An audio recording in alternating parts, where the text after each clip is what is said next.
The galactic survival test had always been a spectacle, but this year the atmosphere around the starting grounds felt different, almost sharpened by tension.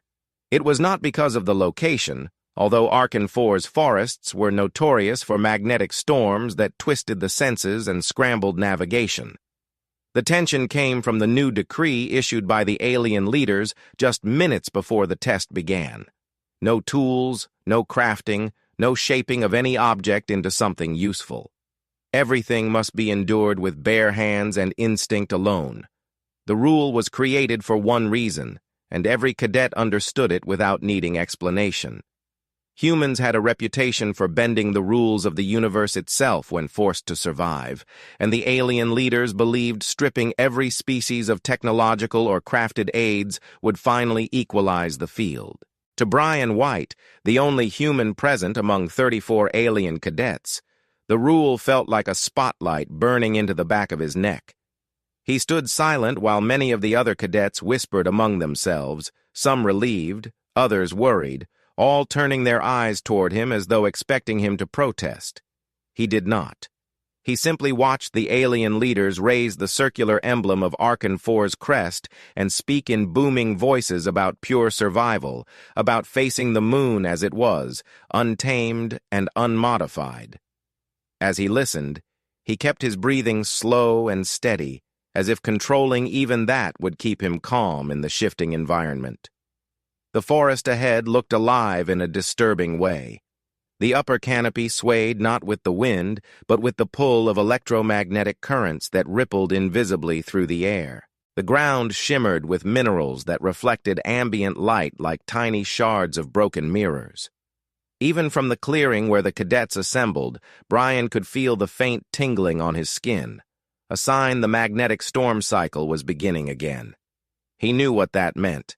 Direction would be unreliable, instinct would twist into confusion, and the alien cadets who depended on biological senses would find their minds working against them. Brian, by comparison, had nothing to rely on except the habits he built through training, his understanding of environments, and one fundamental truth drilled into every human explorer. The world always leaves clues, no matter how hostile it is. When the alien leaders finished proclaiming the rules, a heavy silence settled. Some cadets shifted uncomfortably, their nervous biological membranes pulsing faintly as stress signals traveled across their bodies. A scaled reptilian student named Farr glanced at Brian with a smirk full of sharp confidence, as if believing the new rule had doomed the human before the test even began. Brian didn't react. He tightened the straps of his simple pack, which contained nothing but emergency rations and a thin survival cloak, permitted items only because they were not considered tools. As he did, he noticed the way the alien leaders watched him more intently than anyone else. He understood why. Humans had built fire in monsoon swamps, navigated deserts with improvised signals, survived alien terrains by bending natural materials into extensions of thought. In the minds of the leaders, humans were unpredictable, dangerous in test environments, clever to the point of seeming unfair. Brian had no intention of proving them wrong. A low vibration pulsed through the forest, a sign the countdown had begun. The cadets spread out across the clearing, each choosing a starting point, careful not to stand close enough to be accused of forming early alliances. Brian positioned himself near a cluster of tall, silver-bark trees whose trunks twitched rhythmically as if reacting to the magnetic field. He crouched, ran his hand across the soil, and felt how cold it was beneath the surface. He remembered reading about Arkan 4's strange geology, how the moon's core possessed a fractured magnetic heart that pulsed erratically, creating directional illusions. A compass wouldn't work here even if it were allowed. But he wasn't thinking about tools. He was thinking about patterns, about how the storms moved, about what the leaders hoped the cadets would fail to understand. The starting horn echoed through the clearing like a shockwave. Immediately, alien cadets surged forward into the forest, some sprinting aggressively, others cautiously weaving between the trees. Brian waited half a heartbeat, then stepped forward with long, controlled strides. The forest greeted him with a strange buzzing sensation, as if the trees themselves were humming. He inhaled deeply, gathering the scentless air into his chest. His vision blurred briefly when the first magnetic pulse hit, shifting the color of the light around him as though the world's saturation had been altered. He blinked slowly until it stabilized. This was the environment he had been warned about, one that changed subtly in order to disorient even the sharpest senses. As he moved deeper into the forest, he kept his eyes low, scanning the ground rather than the shifting canopy. The alien cadets who ran ahead made the mistake of looking upward too often, allowing the pulsing lights to warp their sense of distance. Brian instead watched for solid clues: pressure on the soil, the way shadows bent, the direction fallen leaves drifted when the invisible magnetic shifts passed. He ran his hand along the bark of a trembling tree and felt a faint pull, like a weak static charge that dragged his skin in one direction more than the other. Even that was information. The world was trying to mislead him, but in doing so, it showed how its forces were arranged. He didn't think about winning. He thought about surviving. And survival meant understanding, not reacting. Behind him, he heard the frustrated growl of an alien cadet who had already lost his bearings. Brian didn't turn to look. He kept moving, deeper and deeper, until the sounds of the clearing vanished. The forest's colors shifted again, this time in a slow wave that passed overhead like a curtain being pulled. Brian felt another pulse in the ground, stronger this time. He slowed, closed his eyes for a moment, and listened.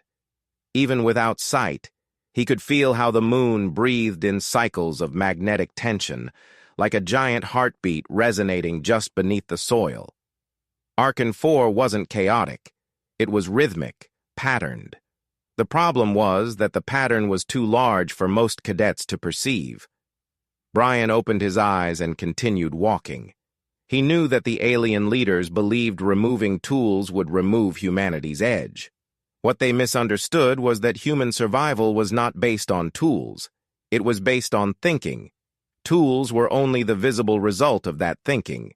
Without them, the thinking still remained. The rule banning tools had not weakened him. It had sharpened him. He paused when he reached a clearing scattered with shimmering stones that glittered like frozen starlight. He knelt and touched one, feeling how the mineral vibrated faintly. The ground beneath was warmer, suggesting a magnetic flare had recently passed through.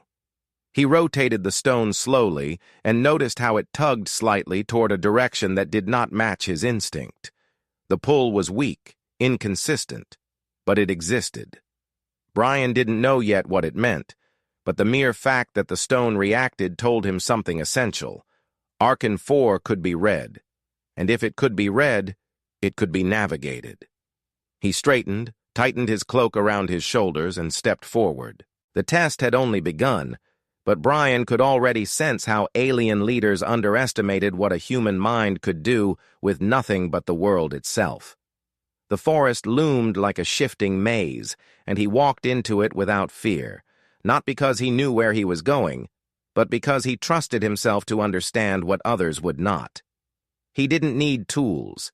He needed only the world, his senses, and his willingness to see patterns where others saw only confusion. The rule of emptiness was not a restriction for him. It was an invitation. Brian walked deeper into Archon 4's forest, and the strange rhythm of the magnetic pulses intensified with every step. The shimmering minerals in the soil reacted to each wave with a faint glow, illuminating the uneven ground in scattered flashes. Although he had adjusted to the shifting colors overhead, the unstable light on the forest floor made each step uncertain. He slowed his pace to analyze the terrain instead of rushing forward like the cadets he had seen bolting into the depths. The forest was not dangerous because of predators or poisonous plants. It was dangerous because it lied. Every sound bent in direction, every vibration traveled unpredictably, and even the slightest misjudgment of distance could lead someone straight into a ravine. Brian kept his movements calculated, observing the way the pulses altered his sense of depth. A sudden metallic crack split the air to his left, sharp enough to make his muscles tense. He turned his head, but when he did, the forest shifted again, bending the angle of the sound until he could not determine its origin. He paused, listening carefully.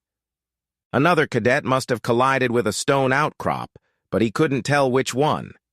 He exhaled slowly, letting the confusion wash over him without reacting to it. He already knew that trusting the environment would be a mistake. Instead, he paid attention to the details the forest could not disguise: the way the ground sloped, the density of the undergrowth, the faint heat radiating from hidden mineral veins. Those things did not move, even if the illusions did. The magnetic shift grew stronger again, a long humming wave that passed through the air like an invisible tide. Brian steadied himself by putting a hand on a nearby tree trunk. The bark vibrated under his palm as if alive, reacting to the electromagnetic surge. He lowered his head, letting his eyelids drift half-closed. When he blotted out the false colors of the canopy, the pulse became easier to sense. He felt the direction it traveled from, its intensity, the faint delay between its passage across the trees and the stones. For a moment, it reminded him of listening to distant artillery strikes during his early military training. The body learned to read the world long before the mind consciously understood it. He trusted that instinct again now. When the pulse faded, he resumed walking. The deeper he went, the more alien the landscape became. Large stones jutted from the ground like the spines of a buried creature. The soil alternated between soft black moss and fragile metallic dust that broke apart under his boots. Strange plants with translucent leaves trembled as he passed, reacting to the electricity in the air. Brian ignored the discomfort building in his legs and focused on the constant, subtle feedback the environment provided. The forest distorted illusions to mislead him, but illusions always echoed the truth they were attempting to obscure. He reached a narrow ravine whose edges glowed faintly with phosphorescent minerals. The gap seemed easy to cross at first glance, but he didn't trust his eyes. Magnetic storms warped distances unpredictably, making something appear much closer or farther than it truly was. He crouched, extended a long branch lying near the edge, and gently pushed it toward the opposite side. When the branch slipped downward sooner than expected, he realized the ravine was at least twice as wide as it appeared. If he had attempted to jump, he would have fallen directly into the crevice. He stepped back, assessing a safer path. A soft rustling sound approached from behind him. Brian turned sharply, preparing to defend himself if necessary, but the sound revealed nothing dangerous. A young cadet, gray-skinned with wide bioluminescent eyes, stumbled through the undergrowth with a panicked expression. His species normally possessed precise directional instincts, but on Archon 4, those instincts had turned against him. He moved in circles, following phantom signals he thought were real. When he saw Brian, he froze in confusion, blinking slowly as if unable to decide whether Brian was truly there or another illusion created by the storm. Brian nodded once to reassure him, but he didn't stop to help. The rules forbade direct assistance, and forming alliances this early could lead to disqualification. The cadet hesitated, then wandered off in another direction, clearly unaware he was heading straight back toward where he had come from. Brian watched him vanish into the tree line before continuing forward, feeling a faint heaviness in his chest. Even if he wanted to guide others, the test didn't allow it. The forest made everyone alone. The path sloped upward until Brian reached higher ground, where the magnetic distortions were more violent. He sensed a tremor under his feet, and the ground vibrated with another pulse. The light shifted into a deep bronze tint that made the trees appear rusted.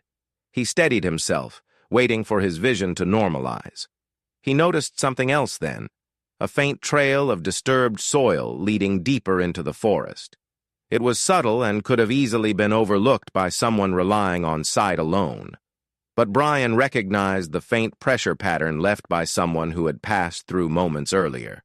He followed it cautiously, not to track the cadet who made it, but to study how the environment reacted to movement. The trail led him through a region where the trees tilted unnaturally, leaning in directions that defied the slope of the ground. He approached one tree, placed his palm against the trunk, and felt a strong electric pull tug his skin toward a specific angle. The magnetic flow here was chaotic, but even chaos had a rhythm. He moved his hand along the bark, sensing the intensity shift with each inch. By the time he stepped away, he understood the distortion pattern enough to navigate through it without relying on sight. Another sound emerged, this time a hollow moan that seemed to vibrate through the ground rather than travel through the air. Brian checked his surroundings quickly. The ravine behind him had widened slightly, revealing another factor he hadn't yet considered. The magnetic pulses affected the stability of the terrain itself. The moon's fractured core created tension that could alter the positions of stones and fissures unpredictably. He realized he needed to keep moving at a steady pace. Pausing too long in one location could put him at risk if the ground shifted or split.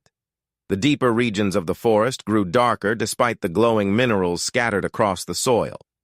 Brian kept his breathing controlled as he entered a narrow corridor formed by two towering stone walls. The magnetic currents ricocheted between the walls, creating a disorienting hum that made the air tremble. Even his heartbeat felt out of sync with his surroundings. He placed one hand on the left wall and walked along its surface, using the physical texture to stabilize his senses. The stone felt warm, almost unnaturally so, as if the energy beneath the moon's surface radiated upward in periodic bursts. When he finally emerged from the corridor, he felt the forest open into a wide plain, scattered with metallic dust. The dust drifted in delicate patterns, reacting to the electromagnetic pulses with spiraling motions. He watched the particles rise and fall like metallic snow carried by invisible currents. The sight was mesmerizing, but he forced himself to stay focused.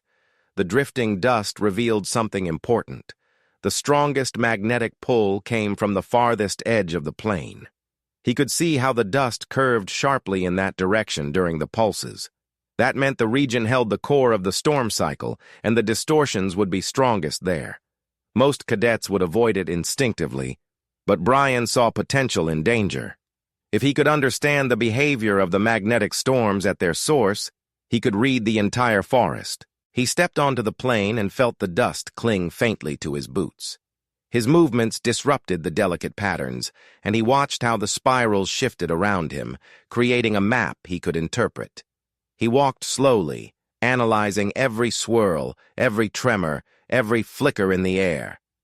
He didn't know yet how this understanding would help him, but he sensed he was close to grasping something essential about Archon 4's magnetic heart. The forest wasn't trying to confuse him.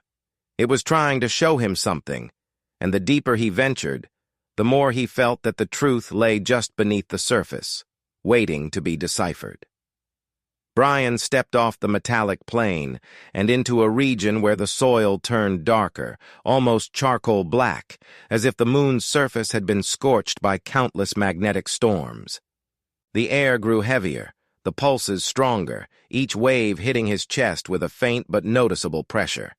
He adjusted the straps of his cloak and continued forward, moving with deliberate patience. The deeper he went, the more he sensed the world tightening around him. The forest no longer felt like a maze that shifted randomly. It felt like an organism breathing in long electric intervals, exhaling energy through the earth and inhaling confusion through the air. Brian kept his mind steady, knowing that understanding the storm's source required moving willingly into its most disorienting reach. A low ridge of fractured stone blocked his path. Sharp shards were embedded into it at strange angles, glittering with a faint orange hue. As he approached, the shards vibrated, reacting to the magnetic pulse traveling beneath the ground. He touched the ridge gently and felt the mineral's warm surface hum under his fingertips. Nearby, smaller pieces had broken off, scattered across the soil. He knelt to examine them more closely. Each fragment carried a faint magnetic charge, enough to tremble subtly when he passed his palm over it. Most cadets would have seen the fragments as part of the scenery, but he saw something more, a dormant pattern hidden in their behavior. He picked up a piece of the mineral no larger than his thumb. It tugged faintly, almost as if trying to align itself in a specific direction. He rotated it in his hand slowly, watching how the pull weakened, strengthened, then weakened again. He narrowed his eyes, analyzing the subtle shifts. The fragment was reacting to the storm cycle. It was not strong enough to serve as a traditional compass needle, but it still sought alignment with the moon's magnetic flow. He suspected that if he could isolate that direction consistently, he might finally determine true north. He placed the fragment on a flat stone resting nearby. The mineral twitched, rotated slightly, then settled with its longest side pointing toward a region of the forest where the shadows deepened unnaturally. He watched the movement with cautious interest. The storm's pulse had momentarily aligned the fragment before confusing it again. If he could find a way to track that precise moment of alignment, he could follow the pulse instead of being misled by it. He adjusted the stone, tilting it to see how gravity interacted with the mineral's faint magnetic sensitivity. When he shifted the angle too far, the fragment slid off. He caught it in his palm, and as he did, one of the sharp edges cut into the skin just beneath his thumb. He hissed softly at the pain, lifting his hand to inspect the thin line of blood forming. He wiped the cut against his cloak to stop it from dripping onto the ground, but before he could move on, he noticed a small smear of blood left on the stone's surface. The fragment reacted. The smear darkened the stone just enough to reveal the mineral's movement more sharply. As the fragment vibrated under the next magnetic pulse, the dark red streak created contrast that made even the smallest twitch visible. Brian froze, eyes narrowing with sudden clarity. He had not built anything. He had simply bled. But the blood had given him something essential: visibility. The stone's pale surface made the fragment's subtle reactions nearly invisible. His blood changed nothing about the mineral itself. It merely exposed what was already occurring. He placed the fragment in the center of the blood-smeared stone and leaned closer, waiting for the next pulse. The air thickened, the hum grew louder, and the leaves overhead trembled as if anticipating something immense. Then a wave rippled through the ground. The fragment jerked, rotated a few degrees, and paused in a position that pointed toward the same deep-shadowed region he had noticed earlier. When the pulse faded, the fragment relaxed again. Brian repeated the observation 3 times, adjusting the amount of blood each time so he could detect even the smallest shifts of the mineral. He realized something crucial. The magnetic storms were not random. Each pulse, regardless of its strength, aligned the fragment in the exact same direction for a fraction of a second. The distortion came after the alignment, not before. That meant every pulse contained a true moment, a pure magnetic orientation untouched by illusion. If he could catch those moments consistently, he could navigate. Brian pressed his bleeding thumb lightly against the stone again, creating a broader smear.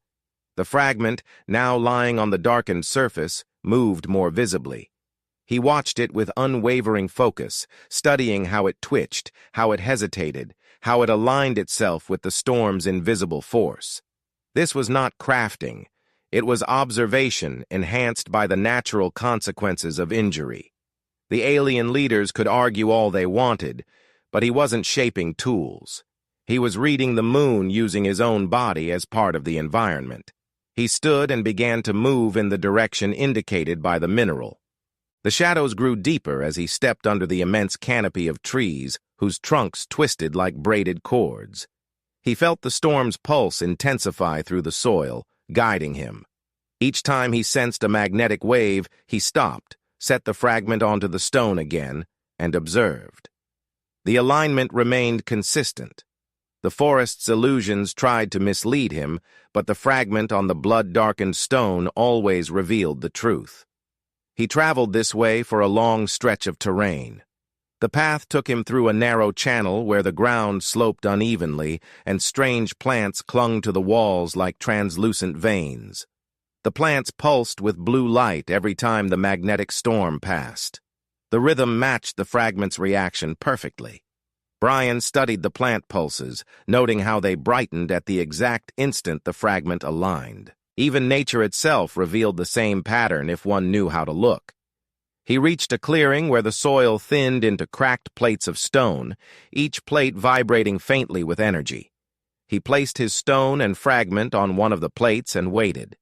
When the next pulse hit, the fragment pointed toward a ridge glowing with faint amber light. Brian observed the alignment carefully before picking up the fragment and following the direction indicated. The forest became darker still. The ridge emitted a weak, rhythmic shine as though breathing with the storm.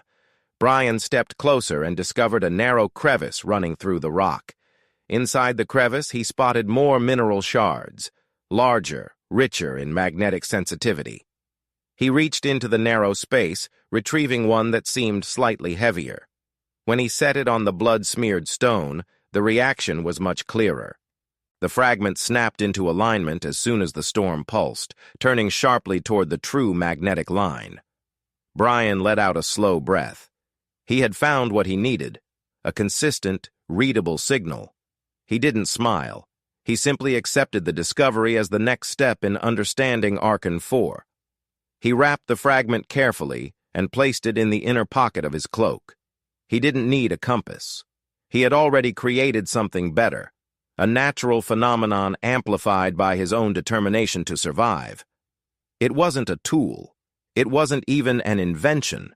It was simply the moon revealing its truth through his willingness to bleed, observe, and think differently from everyone else. He turned toward the direction of the true magnetic pull and continued forward, deeper into the storm's heart, ready to uncover whatever the forest tried so desperately to conceal. Brian stepped away from the ridge with the new fragment secured in his cloak, and the forest ahead shifted again, as if sensing that he had finally learned how to read its pulse. The air darkened with a low electric haze that hovered near the ground, curling around his boots with faint, crackling whispers. He tightened his grip on the flat stone he used to track the mineral's movement, not because he needed reassurance, but because the storm felt different at this depth. It no longer misled through illusions alone. It pressed into the senses like a living force, bending perception into strange shapes that threatened to swallow a careless mind whole. Brian kept his breathing slow. As long as the storm had a pattern, he could read it. And as long as he could read it, he could move. He continued forward until he reached a steep incline carpeted with black moss. Each step sank slightly, releasing a soft metallic scent. Brian stopped midway to observe how the moss reacted to the magnetic pulse. The blades of the plant stiffened first, then released in a synchronized wave that traveled down the slope. He knelt and touched the moss lightly. The static under his palm surged toward the same direction indicated by the fragment. It confirmed what he had already suspected. Every living and non-living element of Archon 4 reacted to the pulse in harmony, even if the reactions appeared chaotic on the surface. The entire moon was one massive instrument, vibrating with a rhythm only a patient mind could decipher. When he reached the top of the incline, he found himself overlooking a vast hollow filled with dense fog. The fog churned slowly, reacting to the storm's current. Brian approached cautiously, testing the ground with each step. He placed the stone on a flat surface, set the fragment down, and waited. The pulse hit, stronger than before. The fragment snapped into alignment with such force that it slid a full inch across the stone, unmistakably pointing toward a set of narrow stone arches rising in the distance. The arches towered above the fog like the ribs of some ancient creature. Even though they stood silently, Brian could feel the magnetic energy radiating from them. The fog thickened as he descended into the hollow. It brushed against his face with a cold, tingling sensation. The storm distorted visual depth, making the arches appear both close and impossibly far. Brian ignored the illusions and trusted the fragment's guidance. He moved slowly, feeling the weight of each step, until the fog gradually thinned and the arches towered clearly overhead. The structures hummed with a vibration so deep it resonated inside his bones. He ran his hand along one of the stone pillars and felt the electric pulse travel from the surface into his arm. The stone wasn't alive, yet it behaved like something that remembered every storm cycle since the moon's birth. He set the flat stone at the base of the arch and placed the fragment on top again. This time the fragment didn't just twitch, it snapped sharply toward the right side of the arch as soon as the pulse struck. Brian traced the indicated direction with his eyes and saw a narrow passage between the stone pillars. It was almost hidden, as if the forest tried to cloak it from wandering cadets. He stepped through the passage and found himself inside a corridor where the storm's force intensified dramatically. The walls glowed faintly with embedded minerals, and the air pulsed with visible ripples. The energy here was so concentrated it felt like walking through the heart of a thunderstorm. Brian kept the fragment ready and moved forward in short intervals, pausing at each pulse to analyze the alignment. The corridor twisted like a serpent, each turn shaped by ancient magnetic pressure. Sometimes the path narrowed so much that he had to turn sideways to squeeze through. The stone walls vibrated intensely, causing the fragment to rattle violently on the flat surface. He steadied it with a finger whenever the pulse was about to strike, lifting his hand only once the alignment settled. The direction remained consistent, always pulling him deeper toward the storm's core. At one sharp bend, the magnetic pressure surged so abruptly that Brian felt the entire corridor tremble. A thin crack opened along the floor, releasing a stream of cold air that bit into his skin. He stepped over it carefully, knowing the storm was capable of reshaping the terrain unpredictably. His steadiness kept him moving, but he understood that the corridor would not tolerate hesitation. The deeper he traveled, the more the moon felt like it was testing him personally. He emerged into a cavern lit by a strange green luminescence. The cavern floor was covered in shallow pools of glowing liquid that pulsed in rhythm with the storm.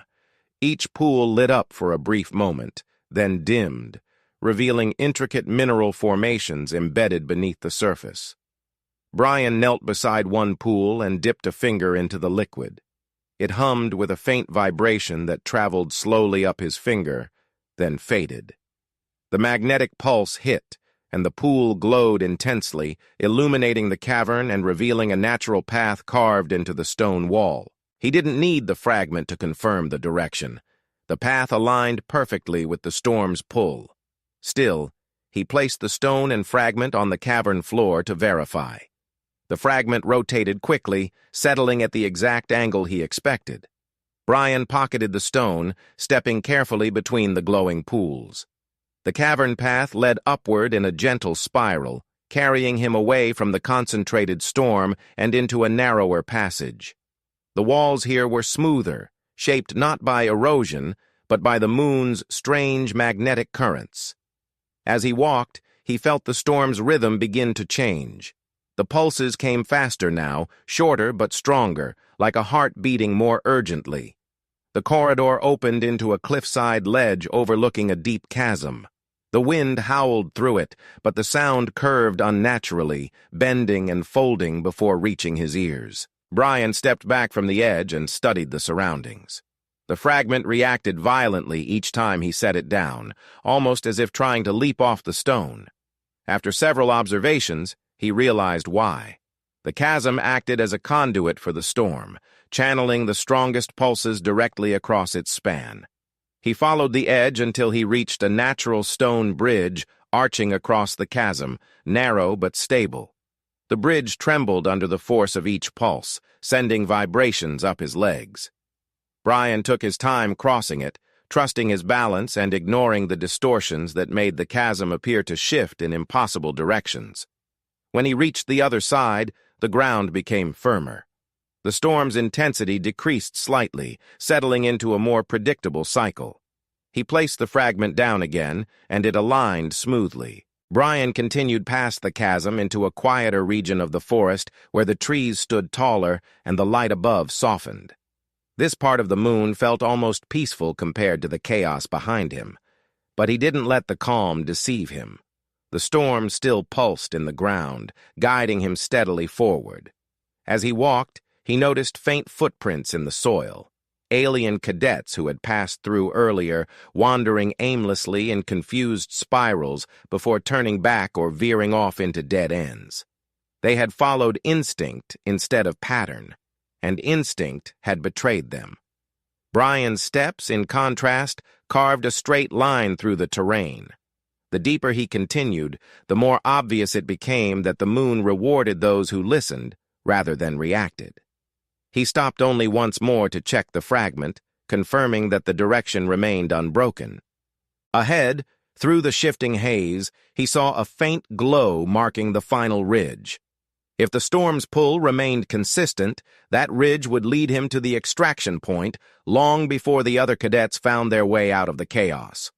He tightened his cloak around his shoulders and moved forward with renewed determination, trusting the fragment, his observations, and the rhythm of the storm guiding him toward the end of the trial. Brian advanced toward the glow of the final ridge, moving with the steady confidence of someone who no longer questioned his understanding of the storm. The ground beneath him vibrated in a consistent rhythm, no longer unpredictable but almost familiar, like the pulse of an enormous creature guiding him toward its heart. The air warmed as he approached the incline leading upward, and the storm's energy softened into a more stable flow. Each pulse still hummed through the soil, but the chaos had diminished. The distortions became faint, mere echoes of the overwhelming force he had passed through earlier. Brian sensed the end of the trial not through sight, but through the harmony of the storm itself. The pulses were no longer trying to confuse him. They were showing him the exit. He climbed the incline slowly, keeping his steps firm and deliberate. The ridge rose higher than he expected, curving upward in a long arc of smooth stone. The closer he came to the top, the lighter the forest felt. Even the air pressure shifted, making his breathing easier, as though the moon acknowledged that he had uncovered its deepest secret and would not fight him any longer. When he reached the uppermost edge, he paused to take in the view below. The forest of Arkan 4 sprawled beneath him in rippling layers of dark green, shimmering minerals, and narrow ravines that twisted like veins across the landscape. He realized how many illusions had hidden the true shape of the terrain. Now, from above, the forest looked almost serene, stripped of its shifting tricks. At the far end of the ridge stood the extraction point, a circular platform marked by tall silver pylons. The pylons glowed faintly in the storm's rhythm, signaling that the test's endpoint had been activated. Brian felt the tension in his muscles ease, but he did not rush forward. Instead, he reached into his cloak and carefully removed the flat stone and the guiding fragment. He set them both on the ridge, not to check alignment, but to mark the moment. The fragment lay motionless now. The magnetic storm was still present, but its force no longer pressed against the mineral with the same intensity. Brian watched the fragment for a few seconds, noting the stillness. It was as if Arkan 4 itself acknowledged that his journey was complete. He turned back toward the platform and began walking. The wind rose around him, sweeping across the ridge with a soft, steady current. The closer he drew to the pylons, the clearer he heard faint sounds carried from beyond the ridge, voices echoing with surprise, disbelief, and frustration. The alien leaders stood near the center of the platform, accompanied by several instructors who monitored the test's progress. Their expressions revealed everything: confusion at his early arrival and disbelief that a human had once again succeeded where others faltered. Brian could sense their attempts to maintain composure as he approached, but their shock was impossible to hide. He stepped onto the platform, and the pylons responded immediately. Thin streams of light wrapped around him, confirming his presence and signaling that the trial had been completed. The alien leaders exchanged glances, their eyes narrowing as they took in the sight of him. Dust-covered, cloak torn in several places, blood on his hand, but standing tall and unwavering. One leader, a tall figure with crystalline horns, approached him first. Her movements were slow, cautious, as though she feared acknowledging what she already understood. She spoke with a controlled tone. "Human Cadet Brian White, You have completed the trial. Brian simply nodded. He didn't announce victory. He didn't boast. The storm had taught him that survival did not require triumph. It required clarity. Another leader stepped forward, his voice sharper. Explain how you navigated the magnetic storm without tools. Our regulations forbade crafting of any kind. His eyes narrowed further as he studied Brian's blood-stained hand. And yet you found your way through terrain that none of the other cadets were able to cross. Brian met his gaze evenly. I used the environment as it was. I didn't shape anything. I didn't build anything. I observed what the storm already did. The mineral aligned to the pulse on its own. My blood only made the movement visible. He held up his hand calmly. Nothing I used was altered. Nothing was constructed. I simply watched. The leader's crystalline horns flickered with irritation, but he didn't interrupt. Brian continued in the same steady tone. You banned tools. You didn't ban the moon. And you didn't ban bleeding. The ridge fell silent. Even the wind seemed to pause. One instructor lowered her head slightly, acknowledging the precision of his reasoning. Another leader pressed his lips together, clearly struggling with the realization that the rule they believed would neutralize human ingenuity had overlooked the simplest principle of all. A human did not need tools to create advantage. A human needed only a mind willing to see what others ignored. The leader with crystalline horns hesitated before speaking again. You exploited a natural interaction, Brian corrected her gently. I read it. Her expression tightened as she realized the distinction. He hadn't created a loophole. He had revealed the flaw in the rule. Banning technology could not ban thought. Behind the leaders, the first alien cadets began to appear along the horizon. They stumbled through the shifting forest in erratic paths, disoriented and exhausted. Some wandered in circles before correcting themselves. Others veered repeatedly toward dead ends created by the storm. None approached the extraction point directly. Brian watched them silently, feeling neither pride nor superiority. He simply saw the evidence of what he already understood. Survival was not about strength or instinct. It was about perception. The leaders finally called the test to an official conclusion.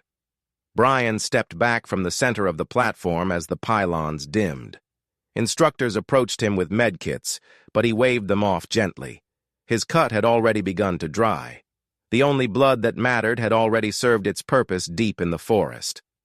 As the leaders prepared to make the announcement for the official record, Brian stood on the ridge and looked back at Archon 4 one last time. The storm pulsed softly through the soil, still alive, still ancient, still incomprehensible to those who refused to look deeper. But to him, the moon no longer felt hostile. It felt honest. When the announcement came, his name spoken as the test's victor, he felt no surge of triumph. Instead, he felt a quiet sense of closure. He had not beaten the storm. He had learned from it. And in doing so, he had reminded the Galactic Council of something they wanted to forget. A mind willing to bleed for understanding could not be restricted by rules meant to suppress it. As he turned away from the ridge to follow the instructors back toward the transport ships, he left the fragment and stone behind. They were not tools. They were chapters in a conversation between himself and the moon, a conversation he no longer needed to continue. The storm pulsed once more, sending a final tremor through the ridge. It almost felt like a farewell. Brian walked forward with calm certainty, the test behind him, the lesson complete.